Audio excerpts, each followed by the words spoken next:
All right, I need to cook up some reasons as to why Contra Hardcore isn't good.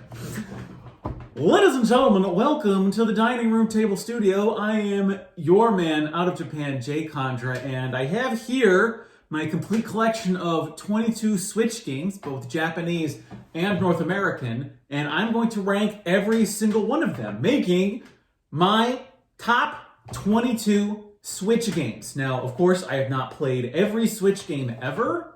I don't have that kind of time, but I'm just going to tell you what I know about these games and perhaps whether you might be interested in them or not. Starting off at number 22, this actually might be a bit of a shocker, but at number 22 is Contra Hardcore. Now, my problem with Contra Hardcore, despite my name being Jay Contra and actually really enjoying the first, I'd say probably 3 or 4 Contra games that are out there, Contra Rogue Core. Hardcore is the game for the Mega Drive, I believe. Contra Rogue Core is not great. It's 3D. It is not. So when I found Contra Rogue Core, I was like, why didn't anybody tell me that there was a new Contra game out? I should have been the first to know. Oh, I didn't hear about it because actually it's 3D sort of run and gun. It's not the traditional 2D. Like, I was blown away by Contra Spirits, whatever it was called, for the DS. That was so good.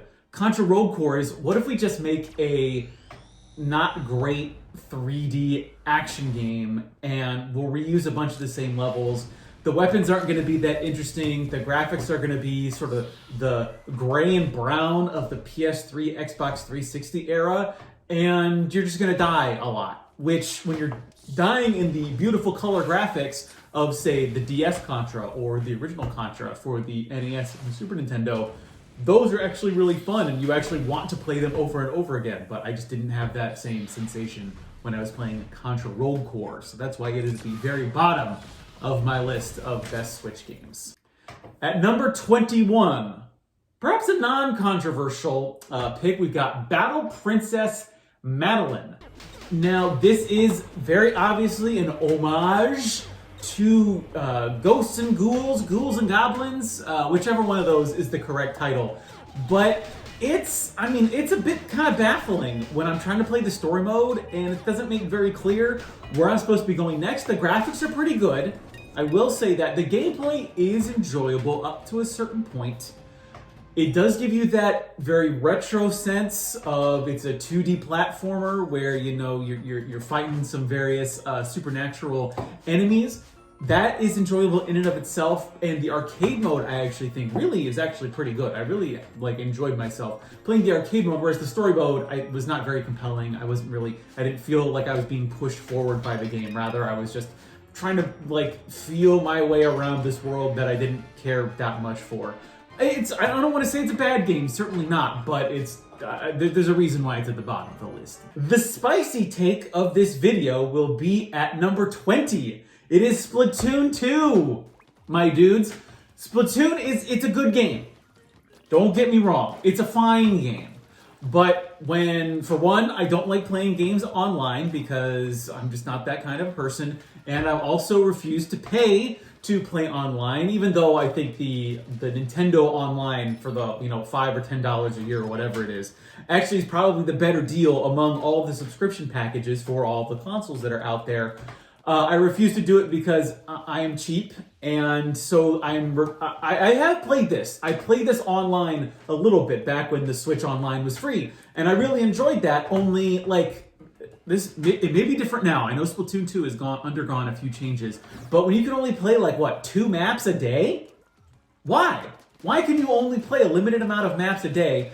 And your score, what you get after finishing the match is dependent upon what your teammates did. When you're just constantly outperforming your teammates and you're getting limited experience as a result of your teammates not performing up to the standard that you set, I couldn't really play the game for more than a couple weeks. Switches, hey, a couple weeks worth of entertainment out of a single game is pretty good. But otherwise, I just wasn't blown away by this. And then actually when I saw that Splatoon 3 was being announced to come out in 2022, I was like, oh, great, okay. And that's why this comes in at number 20. At number 19 is the Gunvolt Strike Pack, which combines the first and second games that originally came out on the Nintendo DS. Now, I was actually really impressed with this collection, particularly the second game, because it does that sort of Mega Man thing where you can select between...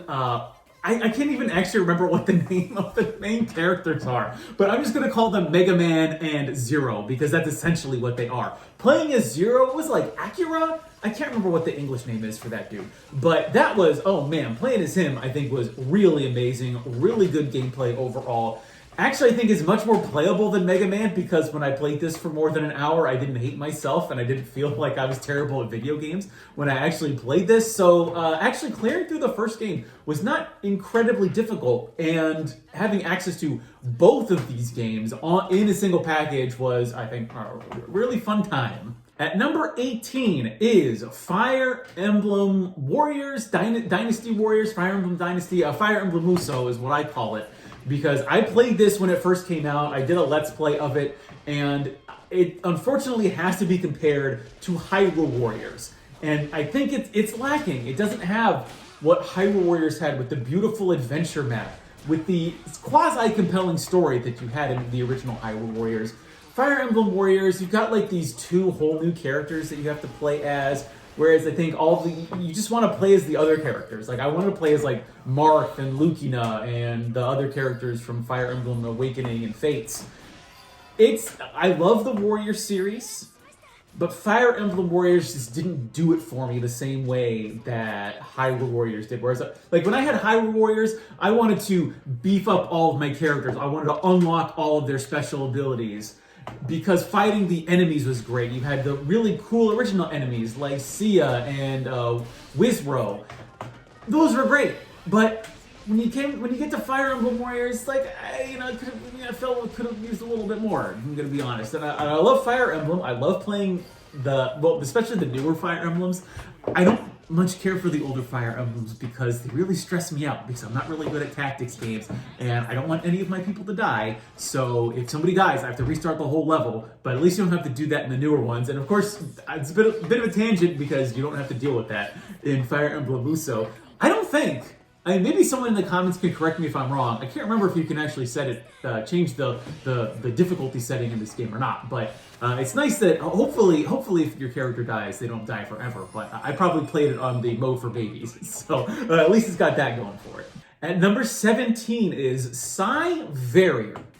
Now, this is a bullet hell vertically scrolling shooter that I think does have an interesting twist to it, where you not only level up your fighter, but you also get a greater score when you get closer to the shots, meaning that if you can get as close as possible to the enemy shots as possible without getting hit, you actually get a greater score, which is really interesting to me. And it's got branching paths. It's got some beautiful colors. I will say that I think the 3D looks a little cheap. I'm not the biggest fan of the graphics of this game, and it combines like 3 different versions of the same game that I think all have their little twists to them. But overall, it's a fairly good vertically scrolling shooter. It's not the highest scrolling shooter that we're going to get on this list, but it's interesting. I want to end the video on number 16, which is Bloodstained. Now, I could say a lot about Bloodstained. I could even spend a whole video talking about my feelings about Bloodstained, because they're pretty complicated. Because I'm a huge fan of the Castlevania series specifically. While I do enjoy Metroidvanias, and actually we have another Metroidvania on this list, but I feel kind of let down by Bloodstained. I'll say it here. Especially for one, because the Switch port is not great.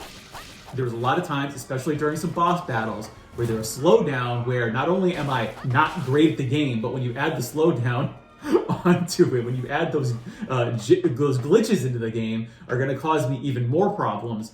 But I just feel like it was taking, Aria of Sorrow or, whatever, Order of Ecclesia, when you talk about those later DS and Game Boy Advance Castlevanias, and it's basically just turning them 3D.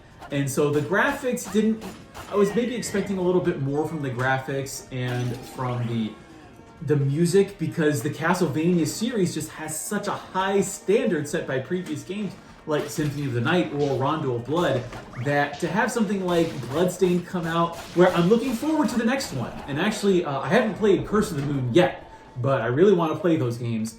I was just hoping for a little bit more. I was a little bit disappointed by Bloodstained, and that's why it's a bit lower than I would have expected on a list like this, but there you go. That's the bottom 7. Those are my bottom 7 Switch games. I'm not saying that any of these are bad, except for maybe Contra Road Core. But these are all, I think, worthwhile titles. I think there are obviously perhaps some games higher up on the list that you might be more interested in. If I was going to have to say my pick of them, I mean, yeah, Bloodstained is just... Bloodstained is good. I enjoyed my time with it, but oh boy, I think it could have been a lot better. So we've got even more Switch games to talk about. I hope you'll join us in the next part of this countdown, listicle, whatever you want to say, whatever you want to call it. I've been your man out of Japan, Jay Contra. Thanks for watching. See you in the next episode, and mahalo.